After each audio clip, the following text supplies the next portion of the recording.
welcome to my thesis project. We're inside the studios of WTBU Radio, where the majority of the work for Coast to Coast with Alex and Andy got done. We hit the air every weekday at 3 o'clock, and during the 2 hours that we spent on the radio, we tackled the biggest stories in sports, had on well-respected national guests, and had more fun than we ever imagined. What I'm going to do in the next 10 minutes or so is tell you how the show came to be, let you hear some of our favorite moments, and talk about what we learned throughout the process. Like so many things in life, this show happened through a series of unexpected events, and had everything gone according to plan, there might not have been a show at all. I hope you enjoy the story of how Coast to Coast with Alex and Andy came to be.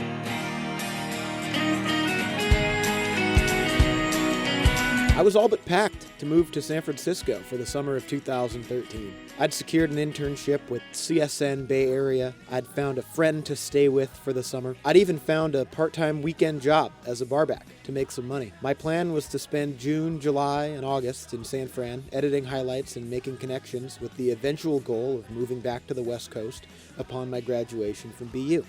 But in early May, as I went to make my final arrangements to head out, I found out that BU couldn't offer me financial aid for the summer. I wasn't taking the required amount of credits, and since I was going to be 3,000 miles away from Boston all summer long, there was no way that I could take an actual class. So just like that, my summer internship was gone, and I had to find something to do. Well, I lost my head in San Francisco, waiting for the fog to roll out. So I racked my brain, and by some crazy stroke of luck, I thought of WTBU. No one uses it during the summer, I thought to myself. Maybe they'd let me. So my first step was approaching Ann Donahue. She's the GM of the station. Basically, she's BU's radio boss. And I had just so happened to have taken her class that spring. I asked her what she'd thought of me using the studio for a sports radio show. And we've talked many years about resuscitating the station over the summer, even on a couple of hours a day basis, and it's a very underutilized resource for starters. I mean, I think there's some high school kids that get in there for a couple of weeks, but basically it's empty. You were sort of the guinea pig for that, and it worked out. Well, once she gave me the go-ahead, I felt some relief, but you can't do a radio show all by yourself. You need a crew to help you produce, book guests, plan segments, and most importantly, to argue with on the air. So I turned to the guy that I spent the majority of my time arguing about sports with in everyday life, Alex Hyacinth. Now, I knew Alex had an internship in New York working for SNY for the summer as a Mets blogger, so I knew it was going to be tough to convince him. I think initially I told you I'd call you back. I had to think about it. And I kind of spoke to my father about it, and he was like, "You dummy, this is an opportunity to get on the air, to do a radio show day in, day out, and just use it as an opportunity to get better," and that's what we did. We added our friend Nick Hansen to the team as our third co-host and producer, and with our group of three, two of which had almost no radio experience to speak of, I went from spending my summer in San Francisco to being in charge of a daily sports radio show in about an hour and a half. Now, once we got the green light, and everyone was on board, the real question became whether or not we could actually do it. The school had said yes, my classmates had said yes. Now it was time to see what we were made of.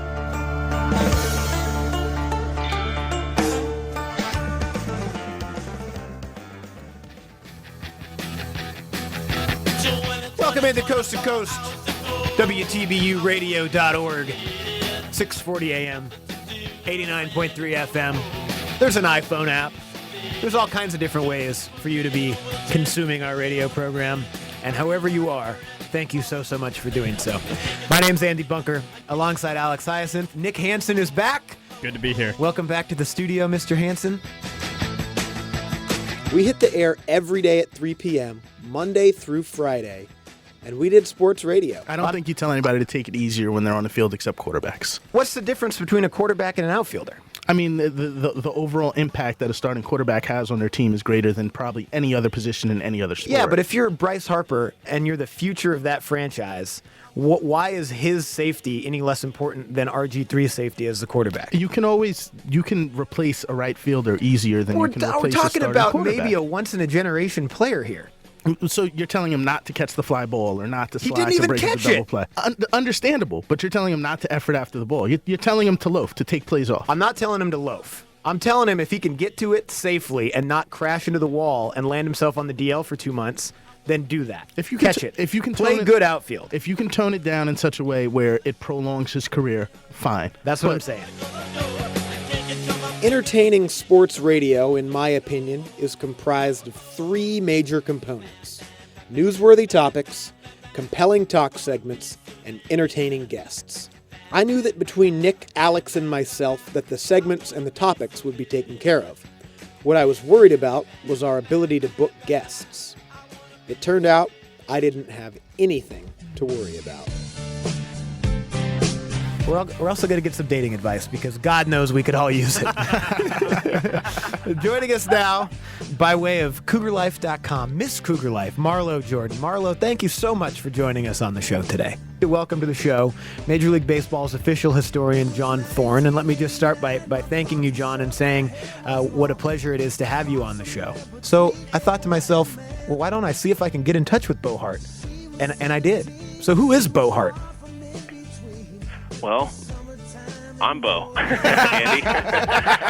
We're joined by Boston Bruins play-by-play man and Boston University alum, Dave Gosher. Dave, thanks so much for joining us. Hey, no problem, guys. You know, I've done a few of these over the years. I don't think I've ever been asked what I wanted my intro music to be. It's like being a wrestler. That's good stuff. I like it. Well, we like to go above and beyond here on Coast to Coast. Good stuff. Bob Nightingale was nice enough to join the show. He said he wanted Earth, Wind, and Fire. I'm going to play Earth, Wind, and Fire. And what can be more apropos?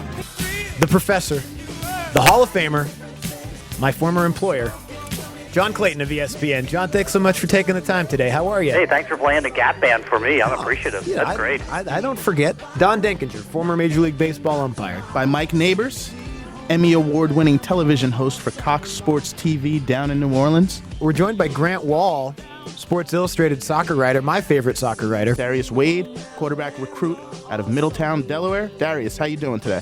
We're joined by Doc Walker of the Washington Redskins broadcast team. By Jamie Dukes of the NFL Network and 92.9 The Game down in Atlanta.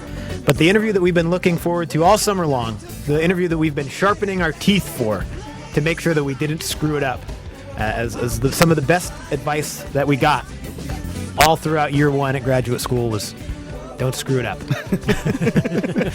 From our professor, Andrea Kramer, she joins us now. Thanks so much for taking the time out today, Andrea. How are you?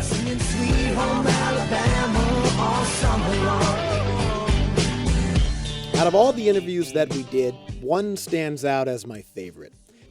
Not just because of how the segment turned out on the air, but also because of the amount of creativity that went into getting a hold of the guest, who in this case was Jim Kaplan, the former Sports Illustrated writer and author who wrote the book The Greatest Game Ever Pitched. And while Mr. Kaplan gave a wonderful interview about that game and baseball in general, the fun was finding him. Now, we knew the book existed, and we knew Jim existed. We just didn't know where he was. So after striking out with Sports Illustrated, the book's publishing company, and with 3 numbers that were listed for him online, we found that he was doing a book signing at a store on Nantucket the coming weekend. Now, bookstores aren't generally chomping at the bit to give out personal information to random strangers, so I called the store pretending to be the manager of another bookstore in Boston. I needed Mr. Kaplan's number so we could try to get him to do a book signing at our store. The woman on the phone was hesitant at first, but when I promised her that we'd promote the signing at her shop in Nantucket, she provided the number for the great baseball writer, and the rest is history. I've always been a fool for pitching duels. I like the fast-moving pace, the edge of the seat tension, the zeros roped across the scoreboard, the sense that anything could tilt it one way or another. You know, a baseball game is like my golf game. You just never know what's going to happen on a given day. And that's what keeps it interesting for me. Mr. Kaplan was talking about what keeps baseball interesting to him, but at the same time, he was describing what kept the show interesting to us. You never knew what was going to happen next. In what was an incredibly eventful and unpredictable stretch for local sports, we stayed on top of the biggest news. No story more complicated or challenging to cover than that of Aaron Hernandez. Welcome into Coast to Coast on WTBURadio.org. Late breaking news here in the Boston area. Aaron Hernandez has been charged with murder, 5 other gun-related charges. He pleaded not guilty just about 15 minutes ago. We're gonna get to a lot of that story once the show gets underway, but the court proceedings are still going on. And we are going to take you live there right now. And once the court proceedings are over, we will try to react to what we've heard. But now we're going to take you live to the courtroom so we can wrap up what's going on with Aaron Hernandez. Quarter mile from the defendant's home, but on the same route of travel to the defendant's home. While most days we were able to cover the lighter side of sports, or at least have some fun with whatever was in the news, this story wasn't one where anything but serious coverage was appropriate. We certainly learned a lot of lessons on the fly during our show. This story was one that most required the values that we had learned in the classroom here at BU. Starting with Professor Frank Shore's most famous piece of advice, advance the story. So where do we go from here, Steve? What happens next in this legal process? But where it goes from here, according to my sources and investigators that are still on this thing, is they are still actively working this case 24 hours a day because Hernandez was with two other guys through this whole process. So clearly, any of your listeners are saying, well, what about them? Mm-hmm.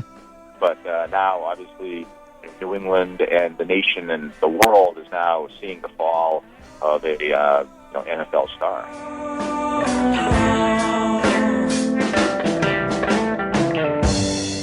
This is what made doing the show so valuable. Taking the lessons that our professors had been teaching us all year long and applying them to actual situations. The voices of our mentors echoed in our ears as we took the air each day. Whether it was R.D. Saul reminding us to get to the point and crystallize the lead, or Andrea Kramer telling us that answers are a function of the question asked, there's no better way to learn than by doing.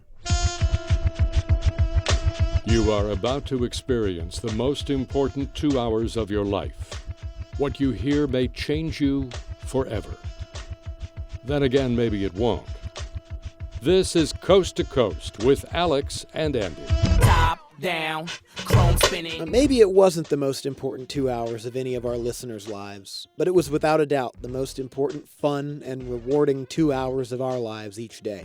We did a show that we were proud of, and while some days were certainly better than others, we learned about the grind that doing live radio every day can be. We learned how difficult it can be to get a guest to come on the air, but how great it feels once you finally track them down. We learned how to edit audio packages and throw to commercial breaks and tease upcoming segments.